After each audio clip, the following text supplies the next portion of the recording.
Hello friends, this is Carrie, not Karen, and welcome back to I Like Reddit channel. Today we have 4 stories out of the Entitled Parents subreddit. Let's begin. Our first story is posted by Corgo Borks. EM insults disabled workers and tries to get me arrested. First time posting here, and oh hell, what an experience. Cast: EM, Entitled Mom, EK, Entitled Kid, me, LH1, Lobby Hostess 1, LH2, Lobby Host 2, M, Manager.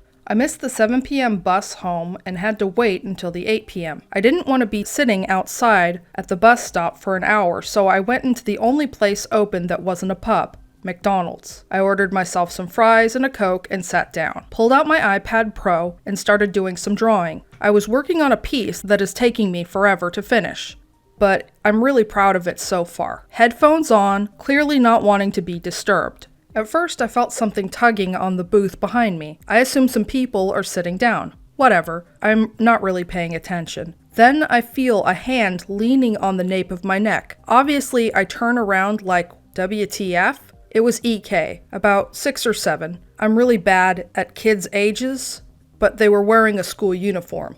Leaning on the back of the booth, basically hovering over me, trying to get a look at what I'm drawing. EM laughs. Tee, isn't he just an angel? Bless him, trying to join in with you. I was tired. I didn't want to encourage the kid, so I just did the pained grin that we Brits do, nodded and turned back to my table. Everything was quiet for 5 minutes before someone joins me at the booth. EK. I take off my headphones and ask him what he's doing. EK. Mommy said I could play. Me. I'm sorry? EM from the other booth on her phone. He just wants to do some drawing with you on your pad. He's a really good drawer. Me to EK. I'm sorry, little dude, but I can't let you use this. There's some coloring sheets over there if you want to use them. Then you and your mummy can draw together. EK. No, thank you. You could use those if you want. I'm gonna play with this. He tried to grab it, but I quickly shut the cover over the front and both my pens and pad away to the other side of the table. Me. I'm sorry, but you can't use this. It's for grown-ups only. You can have those coloring sheets. With this, the kid pouts for a second before slinking back to his mom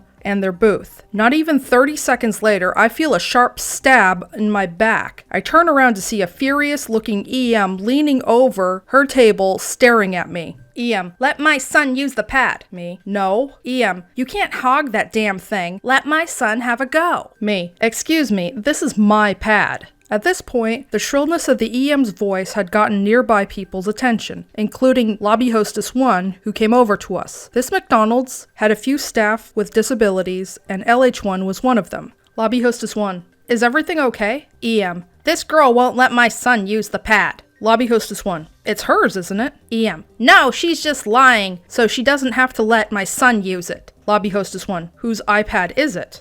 Me. It's mine. I don't know why she keeps trying to get to it. EM. Liar! It's the store's. Now, admittedly, some more kid-friendly McDonald's do have tablets for the kids to use, but this was a freaking iPad Pro, not fam. Lobby Hostess 1. Sorry, miss, we don't have any of those here.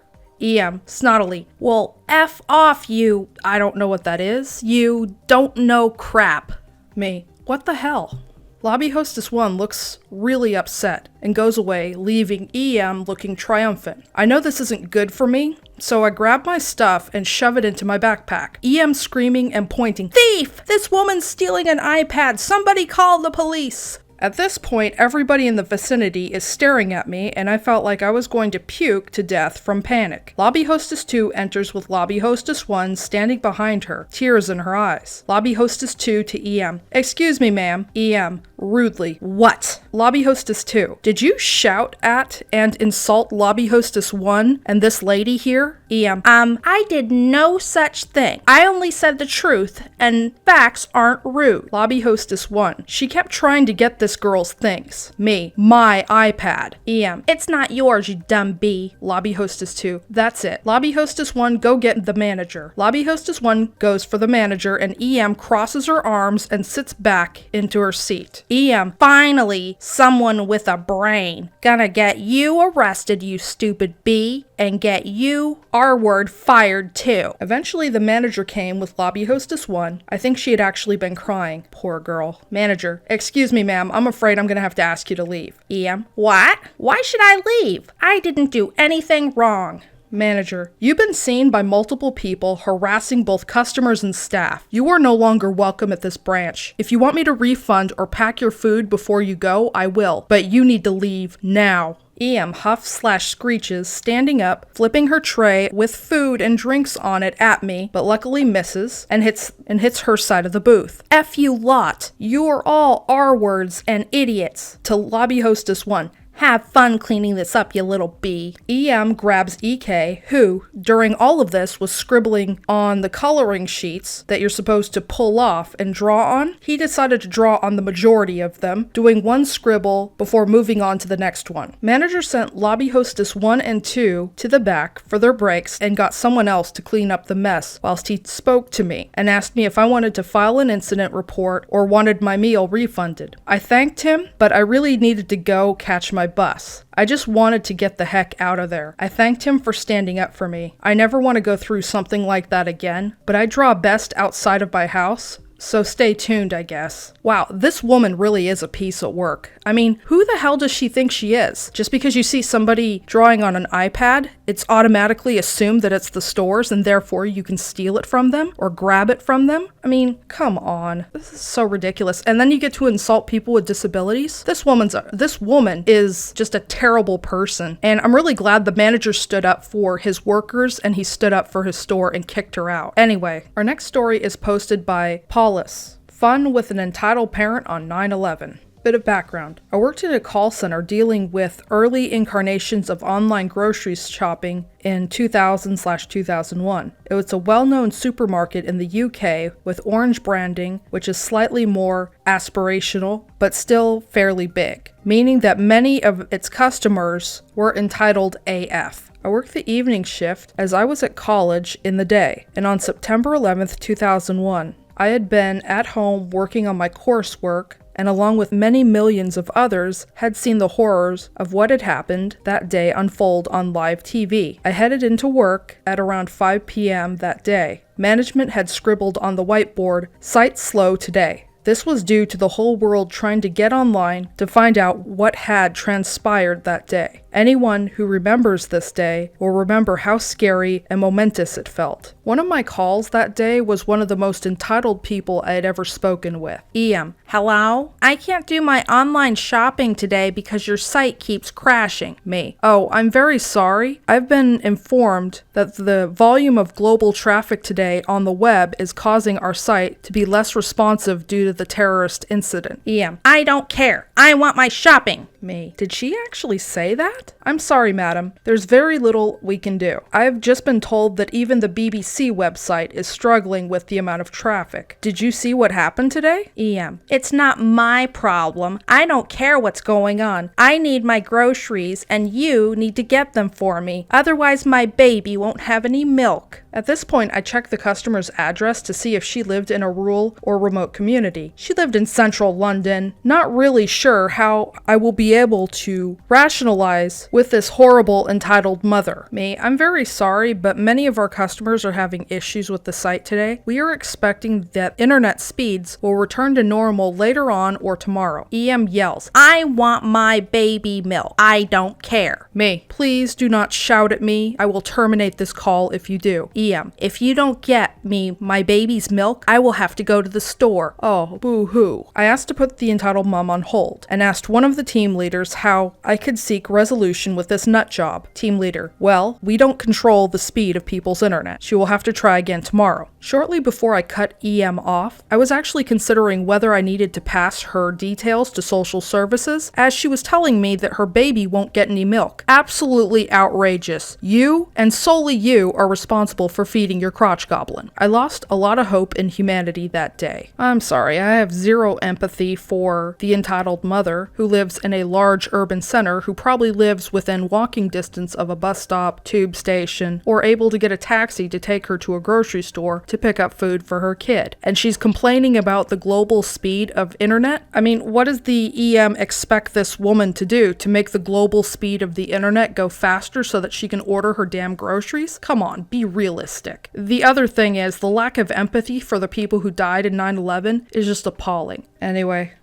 moving on to our next story. If you're enjoying this video, please drop some heart emojis in the comment section down below. Our next post is by Yon2266. Some Karen I met in the sauna. So basically, I was in a sauna. You know, enjoying being sweaty and stuff. But there was this one Karen who came in. She was with her 2 sons. Oh boy, I thought to myself. The sauna was kinda small, and that Karen kept the door open for a while, so I told her, "Hey, could you please shut the door? The heat is coming out." She answered, Well, you can clearly see my sons are hanging up their stuff. I'm holding the door for them. That's called good manners. I was a bit surprised at first. When she came into the sauna with her kids, I was currently lying down on the 3rd floor of the sauna. Then, one of the kids started complaining, "Mom, I want to go to the 3rd floor." Then Karen started looking at me. She then asked, Can you go to another floor, please? You can see that my child has priority. She said that because she came after me, she had a certain authority on the others. She said that since I was there first for a long time, she had the right to move me out of the way.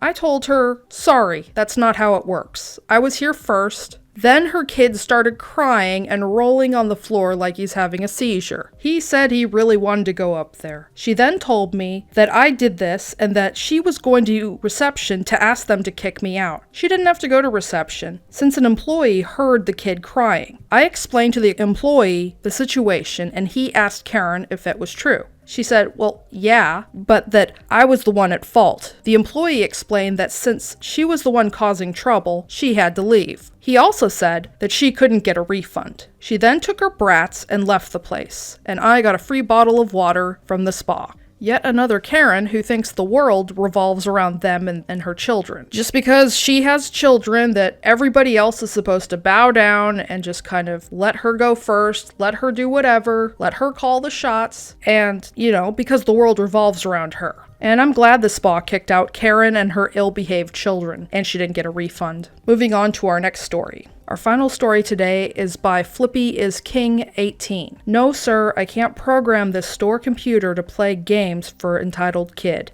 The store I work in happens to have this neat little kiosk with a touchscreen computer for placing orders from the bakery, deli, or floral department. Unlike any of these departments in the store, it's open until the store closes. So even if there isn't anyone working there that can still help customers, they can still order and browse through whatever we offer. There's also a phone near the screen to call someone over to help them, and I dread picking it up because I'm required to stand there and help the customer through every step of placing orders. Normally, someone who's ordering for a great big party and wants one of everything from everywhere. But this story isn't about someone wanting to order something and not knowing how to use the computer. No, it's far more stupid than that. I was working the department. The bakery manager was gone for the day, and I hear the phone ring. Me. Hello, this is OP. I need some assistance over at the computer, please. Me. I'll be right there. I walk over, and there's entitled dad, fitted with football jersey of all things, and his entitled kid, a boy of about 7 or 8, tapping the computer screen with his greasy little fingers. Me. Hi, can I help you? ED. Yes, hello. I was wondering if you could change the computer screen. Me. What do you mean? ED. Well, I need to make a very important business call, and since you have this computer here, I figured you could let EK play his game on it while I'm busy. Me.